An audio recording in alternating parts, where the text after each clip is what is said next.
wisdom, prudentia, justice, justitia, temperance, temperantia, courage. fortitudo. Applying ancient philosophy to modern life, this is the Sunday Stoic.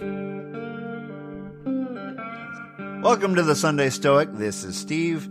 Before we jump into the show today, if you're interested in working on the virtue of justice, I have set up a group on Kiva called the Stoic Cosmopolis. There'll be links in the show notes. You can go on there and make microloans to people around the world and join the group. So the group will get credit whenever you donate to someone, and you can meet up with other Stoics that way, join together, help support people around the world trying to support their families, and maybe also at the same time some other folks who have not heard of Stoicism will do so when they see that we're donating to causes around the world. So you can check that out in the show notes, the link to the Stoic Cosmopolis on Kiva. Today's episode was suggested by a patron a while back, anxiety, and I hinted at this topic with the show on stage fright, so kind of a similar theme here, but one that I think a lot of us struggle with. I myself have struggled pretty violently with anxiety. I just thinking back, would get nervous before going to school.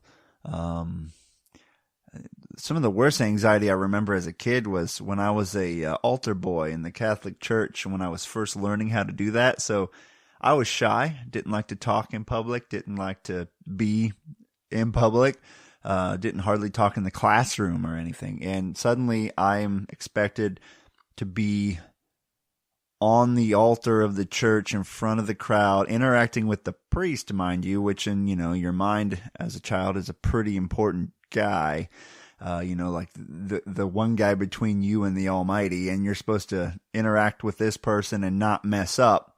And I would get actually ill before serving Mass for probably a year or so. Even though I had done it before, it took me a long time to become confident.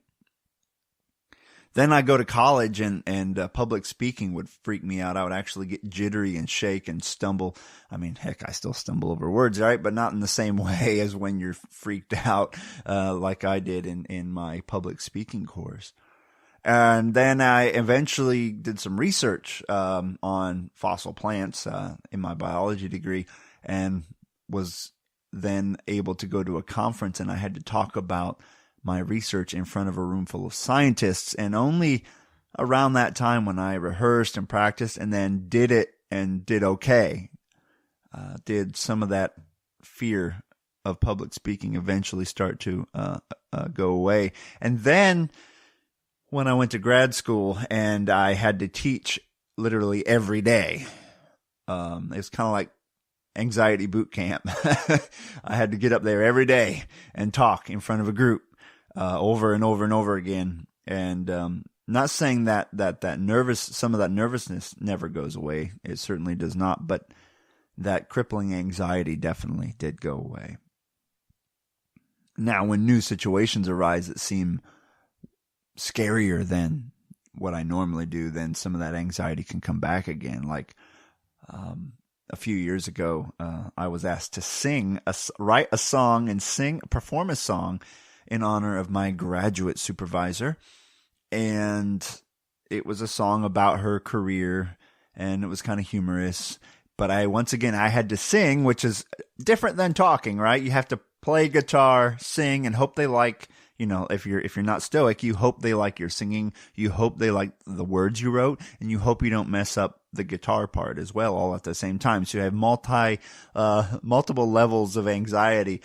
And then your audience is full of world experts, including a British knight, right? I was singing to a British knight. I don't know why that seems intimidating, more intimidating than anything else, but he's a nice guy. I drank beer with him, but but I'm singing to a British knight. I'm singing to all this room full of PhDs, one dinosaur expert that's been on the Discovery Channel over and over again, right? And I knew him on dinosaur shows as a kid, and now I'm singing to him. All this stuff is weighing on your mind. But the Stoics will remind us that it's about our effort, it's about our preparation, it's about our actual action that we need to focus on, not about the external input from others that we need to worry about. However, Seneca brings to mind, as we'll see, that sometimes the Stoics say, all right, this is the way it is, but you might realize that, man, until I'm a sage, I'm not going to be able to live up to what, Epictetus is saying or something. And Seneca often gives us secondary advice, like, well, until you're a sage, here's some other things to keep in mind, some practical advice, some of that wisdom that will help you, if nothing else, to act like a sage, even if you don't feel it completely inside. The Discourses of Epictetus, Book 2, Chapter 16. That we do not strive to use our opinions about good and evil. Where is the good? In the will. Where is the evil? In the will. Where is neither of them? In those things which are independent of the will. Well then, does anyone among us think these lessons outside of the schools? Does anyone mediate by himself to give an answer to these things? As in the case of questions. Is it day? Yes. Is it night? No. Well, is the number of stars even or odd? I cannot say. When money is shown to you, have you studied the proper answer that money is not a good thing? Have you practiced yourself in these answers, or only against sophisms?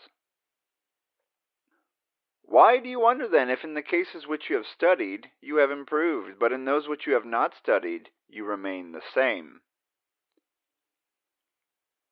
When the rhetorician knows that he has written well, that he has committed to memory what he has written and brings an agreeable voice, why is he still anxious? Because he is not satisfied with having studied. What does he want? To be praised by the audience? For the purpose then of being able to practice declamation, he has been disciplined, but with respect to praise and blame, he has not been disciplined. For when did he hear from any other what praise is, what blame is, what the nature of each is, what kind of praise should be sought, and what kind of blame should be shunned? And when did he practice this discipline which follows from these things? Why then do you still wonder, if in matters which a man has learned, there he surpasses others, and in those which he has not been disciplined, there he is the same with the many? So the lute player knows how to play, sings well, and has fine dress, and yet he trembles when he enters the stage. For these matters he understands, but does not know what a crowd is, nor shouts of a crowd, or what ridicule is. Neither does he know what anxiety is, whether it is our work or the work of another, whether it is possible to stop or not. For this reason, if he has been praised, he leaves the theater puffed up, but when he has been ridiculed, the swollen bladder has been punctured and subsides. This is also the case with ourselves. What do we admire? Externals. About what things are we busy? Externals. And have we any doubt then why we fear or why we are anxious? What then happens when we think the things that are coming upon us are evil? It is not in our power not to be afraid. It is not in our power not to be anxious. Then we say, Lord God, how shall I not be anxious? You fool! Have you not hands? Did God not make them for you? Sit down now and pray that your nose may not run. Wipe yourself rather, and do not blame him. Well then, has he given you nothing in the present case? Has he not given you endurance? Has he not given you magnanimity? Has he not given you manliness? When you have such hands, why do you still look for one who shall wipe your nose? But we neither study these things nor care for them. Give me a man who cares how he shall do anything, not for the obtaining of a thing, but who cares about his own efforts? What man, when he is walking about, cares for his own efforts? Who, when he is deliberating, cares about his own deliberation and not about obtaining the thing about which he is deliberating? And if he succeeds, he is elated and says, "How well we have deliberated. Did I not tell you, brother, that it is impossible when we have thought about anything that it should not turn out thus? But if the thing should turn out otherwise, the wretched man is humbled. He knows not even what to say about what has taken place. Why then are we still surprised if we are well practiced in thinking about matters on any given subject, but in our acts are low, without decency, worthless, cowardly, impatient of labor, altogether bad? For we do not care about these things, nor have we studied them. But if we had feared not death or banishment, but fear itself, we should have studied how not to fall into the things which appear to us evil."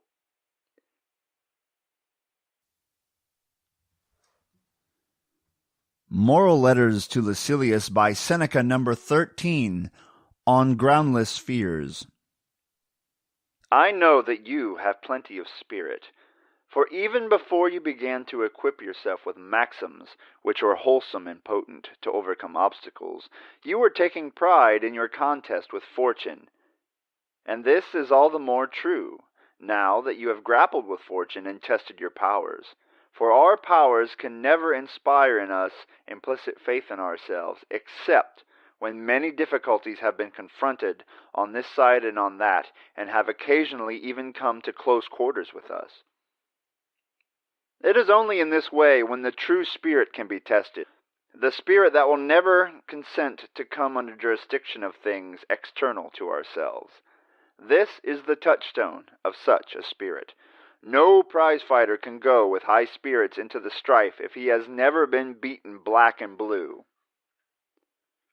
The only contestant who can confidently enter the lists is the man who has seen his own blood, who has felt his teeth rattle beneath his opponent's fist, who has been tripped and felt the full force of his adversary's charge, who has been downed in body but not in spirit. One who, as often as he falls, rises again with greater confidence than ever. So then, to keep up my figure, fortune has, often in the past, got the upper hand of you. And yet you have not surrendered, but have leaped up and stood your ground still more eagerly. For manliness gains much strength by being challenged. Nevertheless, if you approve, allow me to offer some additional safeguards by which you may fortify yourself. There are more things, Lucilius, likely to frighten us than there are to crush us. We suffer more often in imagination than in reality. I am not speaking to you in the Stoic strain, but in my milder style. For it is in our Stoic fashion to speak of all those things which provoke cries and groans as unimportant and beneath notice. But you and I must drop such great-sounding words, although heaven knows they are true enough. What I advise you is thus: do not be unhappy before the crisis comes, since it may be that the dangers before which you paled as if they were threatening you will never come upon you, and they certainly have not yet come. Accordingly, some things torment us more than they ought, some torment us before they ought, and some torment us when they ought not to torment us at all. We are in the habit of exaggerating or imagining or anticipating sorrow. The Meditations of Marcus Aurelius, Book 4, number 22. Not to be driven this way or that, but always to behave with justice and to see things as they really are. In our first reading, we hear Epictetus reminding us again, like we've heard in the past, that opinion is where all of our anxiety comes from. And this occurs when we place value on externals rather than our own internal actions. So what does that mean? Well, He says that you'll see a musician who is well trained get anxious in front of a crowd. We've heard that in other readings from Epictetus as well. Or a rhetorician giving a speech will become nervous in front of a crowd. Because they have practiced their skills, they know how to do rhetoric, they know how to do music, but they don't know how to value a crowd. They don't know how to place the emphasis on their own actions, their own doing of this thing. They focus instead on the opinions of others as their source of valuation. So they will become inflated or deflated depending on how the crowd accepts what they've done. And that's foolish. They haven't taken their training outside of their skill set. And he says that, and this is true, this is something you hear about in science as well, or just the discussion of science, that people are good at what they work on, what they study. So you might be excellent at discussing Stoicism on a podcast, but if you don't practice actually doing it, you don't actually learn how to do it. You just learn how to talk about it. So in the case of science, someone might be an expert in biology, right? And then they might think that they can talk when they're on TV about physics, but they don't know anything about physics. They might have had a class in it 10 years ago, but they can't, wax poetic about physics. Just because you're an expert in one area doesn't mean you're good at another. Just because you can talk about Stoicism and you can argue it in the classroom, you can solve problems, you can spot logical fallacies, that doesn't mean that when you're outside being shoved around in the circus of life, you can actually apply it to everyday situations. And this is the case of the musician on stage. There you are. You know the chords, you know the words, but you're worried about the opinion of the people in front of you. Well, it's nice to have them like you. That's definitely a preferred situation. It's really out of your power, much like the Stoic archer that we've discussed in the past. You practice your archery skills and then you go to the competition and you shoot your arrow. Everything up to the point where you release the arrow is at least somewhat in your power, right? Well, not everything. The bow could break, right? Or whatever. But you release the arrow. Maybe you had an involuntary muscle twitch. Maybe the wind picked up. Maybe the target falls over. Who knows? But you might not hit that bullseye. You have done everything you really could up to that point that you could control, and that should be good enough for you.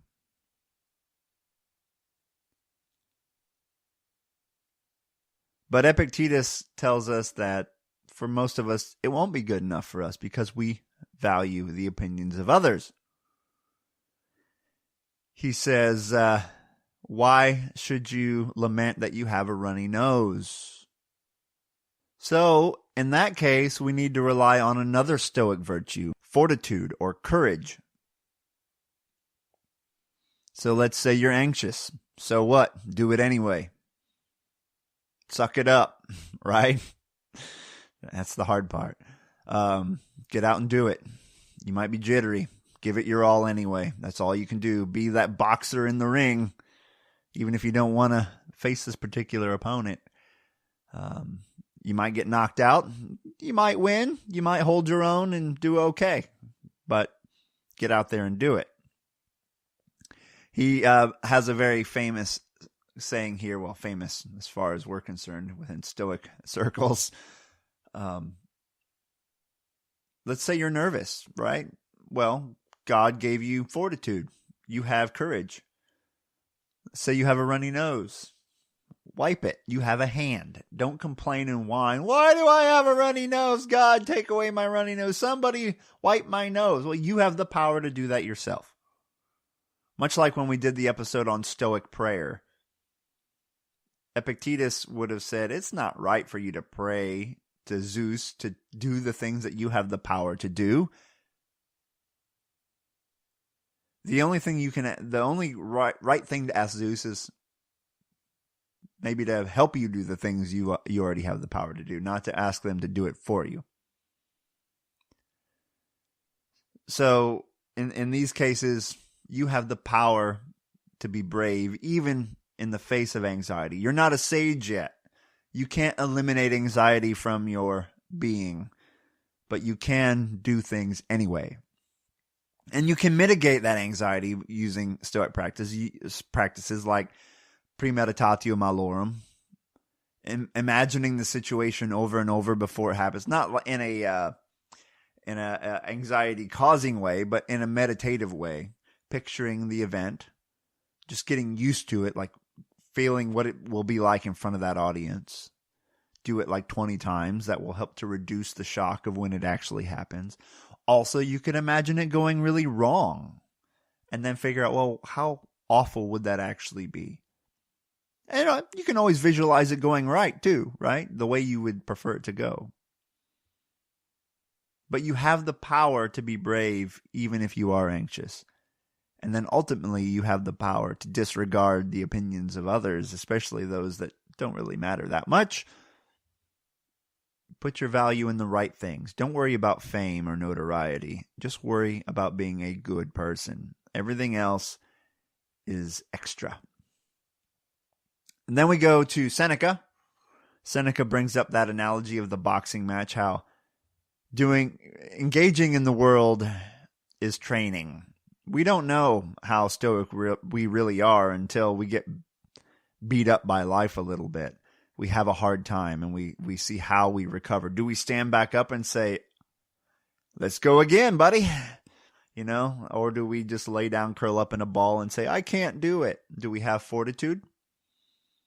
What I like about Seneca is he's on that continuum a little bit further away from the cynics than Epictetus. So although Epictetus gave us advice, be brave, right? And that's okay, fine, you're anxious, be brave. Seneca says, everything's opinion, it's an external, don't worry about it, but I know in reality we're not that perfect. So what else can we do? We need to remember that we suffer more in our minds than in reality. We tend to be anxious over these hypotheticals rather than on what will really happen. We can think about the worst that could happen and then say, well, that's not really so bad. So anything else that happens between perfection and really bad won't seem so bad, right? And we've anticipated it. And we know we can survive it. We won't be a worse person just because something goes slightly wrong. So we need to remember that our minds can be our worst enemy. Rather than the actual world, our opinion or our anticipation can be the thing that's driving that anxiety.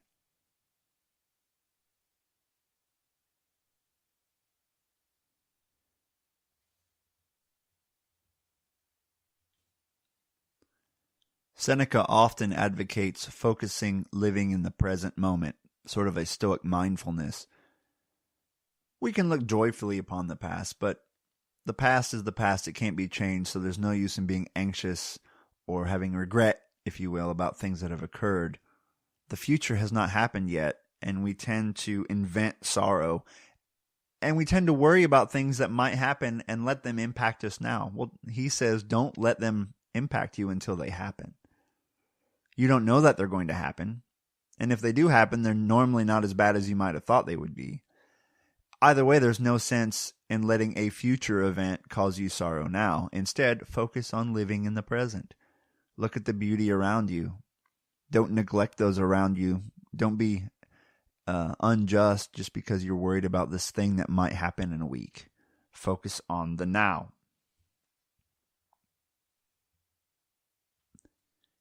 In Marcus's short reading, he reminds himself not to be pushed around by life, not to run like a scared rabbit from every noise, running this way and that way, chasing honor, running from fear, hiding from anxiety.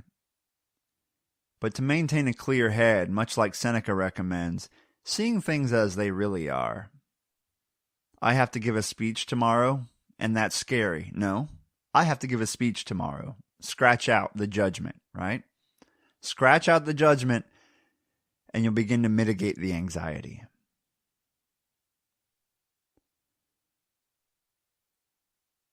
And in terms of practical advice, like I said in my own case, not having Stoicism at the time to help me think about things, just having the fortitude to do it and doing it over and over again, exposure will also help quite a bit. You will survive whatever it is you need to do.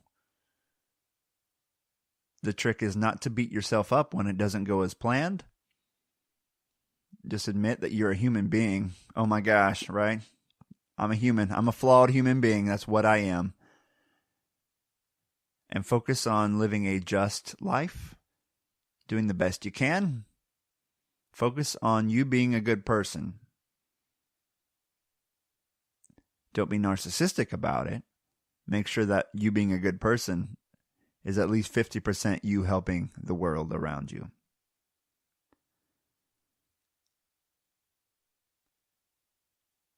That's enough for this week. I really appreciate you listening in and growing with me as we study this philosophy of Stoicism. I still think it's awesome that people are listening from all around the world to this idiot with a microphone in Conway, Arkansas, but I really appreciate it. Carpe diem. Thank you for listening to the Sunday Stoic. If you enjoyed the show, please subscribe, rate, and review the Sunday Stoic on iTunes.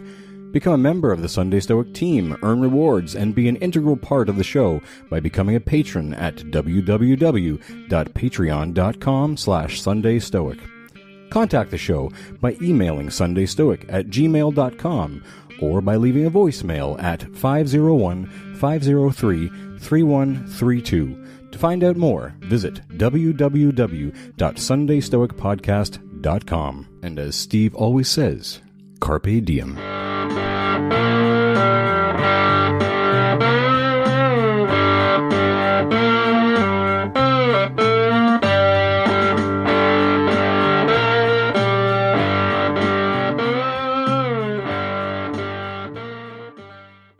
A fossil fern and a fossil conifer getting really, really old together.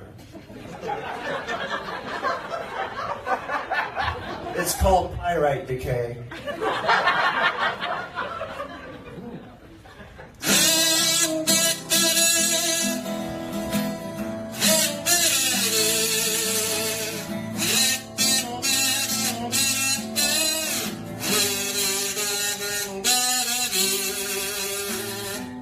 Pyrite decay took our youth away. Our preservation was the talk of the nation. How do we end up in this configuration? Oh, yeah, you go. I actually screwed that up. That's okay. Pyrite decay in a lonely collection tray. After all we've been through, glad I could oxidize with you. That was beautiful. I brought a tear to my eye. That was all. I'm touched. Long time ago, far away, a spore drifted to the ground. One bright and sunny day, the weather was good, conditions were right.